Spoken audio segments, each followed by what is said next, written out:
Hi everybody, Dizzy Crafter here with a little video, something a bit different actually to what I would normally do. As you can see, we're out and about in the car. My daughter's taking me shopping to my local Ikea, and I thought, well, why not show you guys a little journey from my house to theirs, and then you could see where I live and what the place looks like if you don't live in this area. If you do live in this area, if you're anything like me, you love it. So when you see something that you recognise, like I remember like years ago there was a TV show and it was filmed where I used to live growing up, and I was like, oh my god, there's the town hall, oh my gosh, there's the netto and stuff like that. So I just thought, well, as I'm going there, why not show you a little bit of a journey going off to my local Ikea.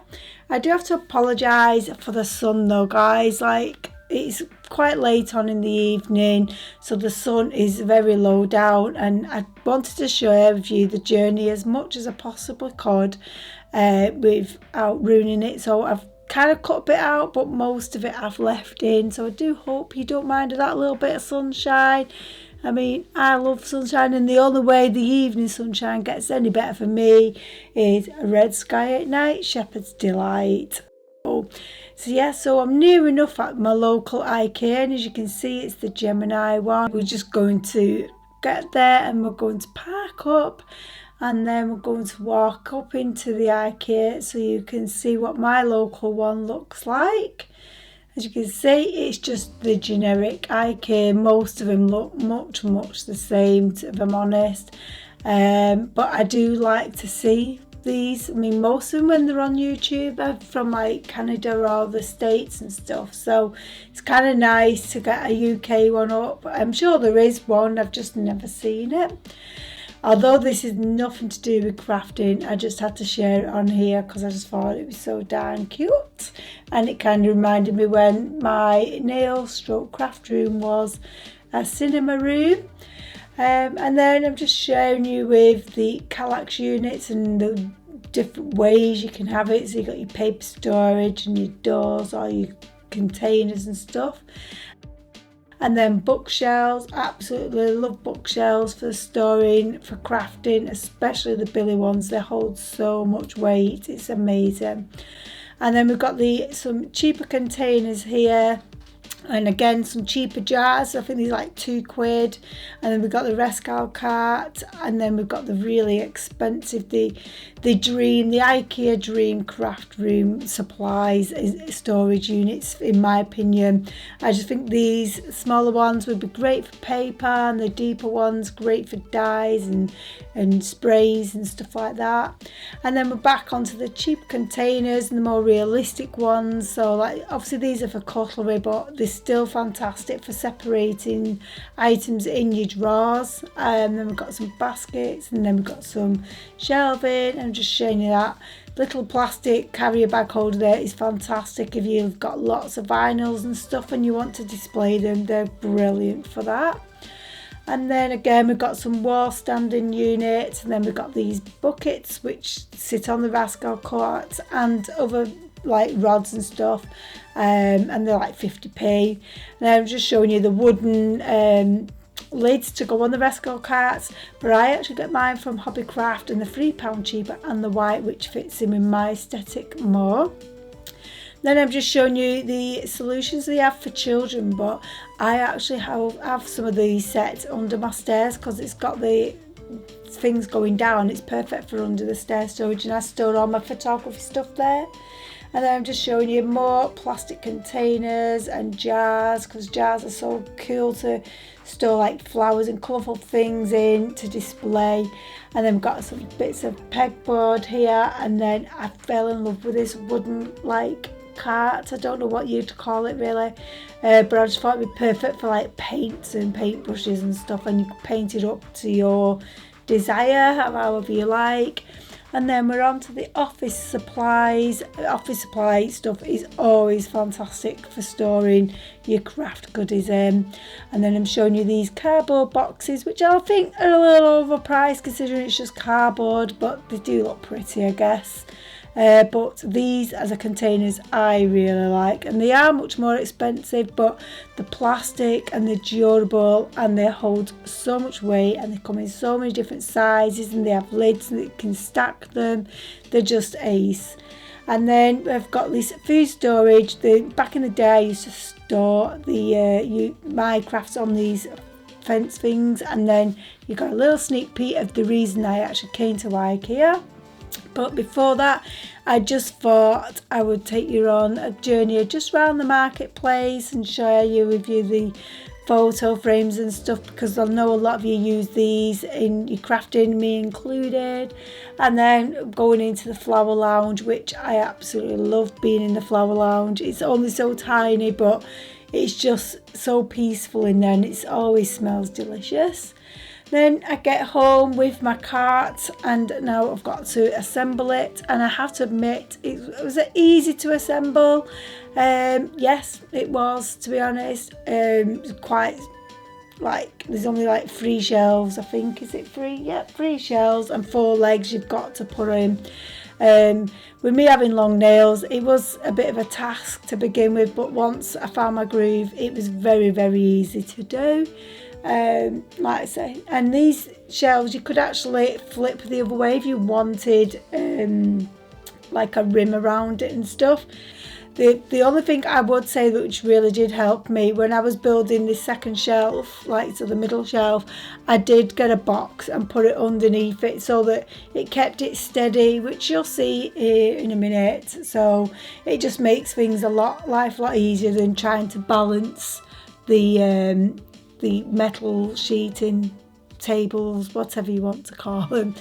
But I'm going to continue to let you watch me building it for a couple of minutes, and then I'm going to come back to you. So I'll see you in a minute.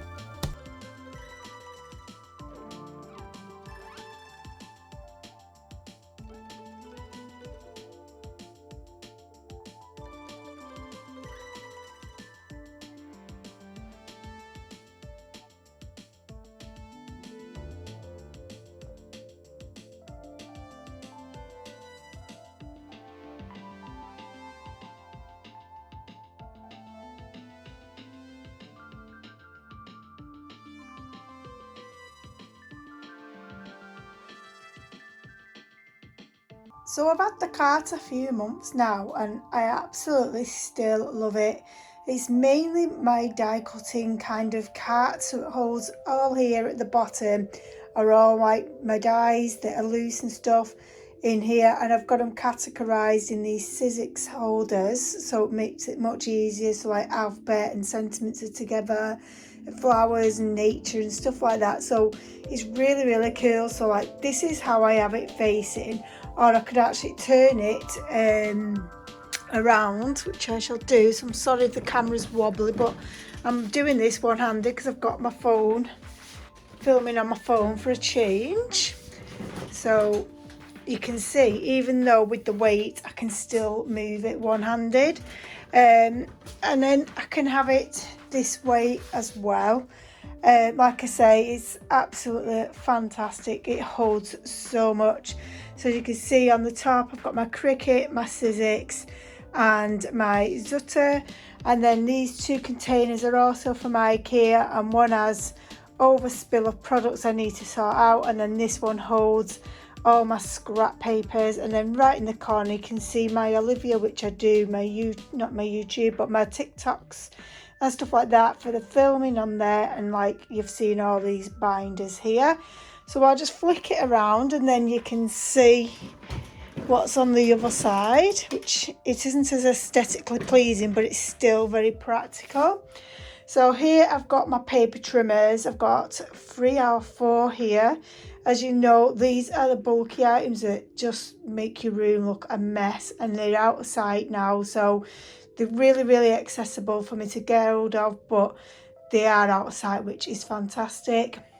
Then I've got a spare couple of plastic containers here, but I've put the wire in for my Sizzix in here. And then on this side, it might be easier to see down below, I've got some of the Sizzix dies, the big dies, but the really old ones. And then at the bottom here is stamp and die sets.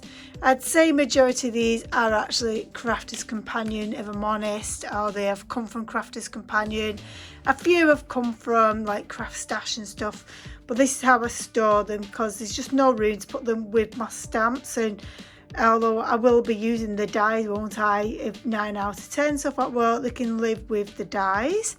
And then I have a couple of these pouches here from Tonic, and these have got Tonic dies in here as well. And then this is one that won't fit in any of the envelopes because it's just slightly too big. Then I've got some spare plates for my Sizzix, and then I've got another big folder here which is much bigger than the other one, so that it holds the larger dies, so I've put quite a lot in there. And then I've got my bookbinding kit here, which is from Helen Griffin. I've got a Papercraft Society box there. They're just dotted around my room wherever I can find them. Some are in clumps together and some are not. It's just limited on the storage I do actually have. And then we've got a basket here. It's actually a plastic basket, and this is what I put water in when I'm using my stencils. I'll put water in it and put the stencil in straight away, so I don't need to be panicking about running off to the kitchen or the bathroom to clean the stencils.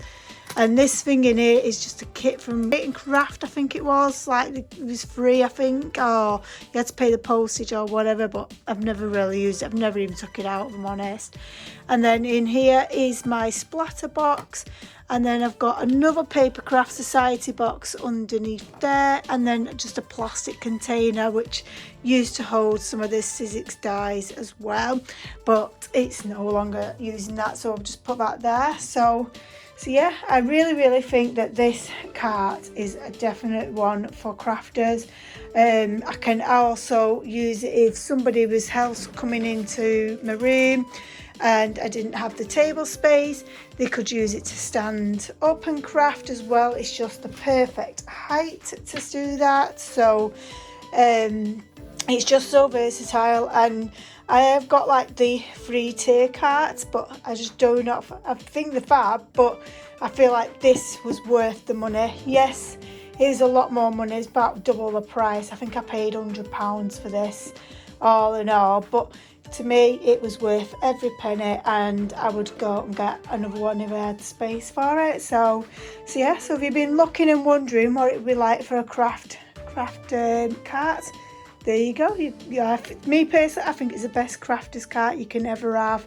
Be great for sewists, paper crafters, whatever you like. So just turn it round so you can have another quick look, and you can see like there's an awful lot of weight in this table, but yeah, it moves quite easily. And as like I said before, I am actually using just one hand to do that, to turn it. So yeah, so there's the cart, guys. So I'd love it if you could tell me what you all think of it.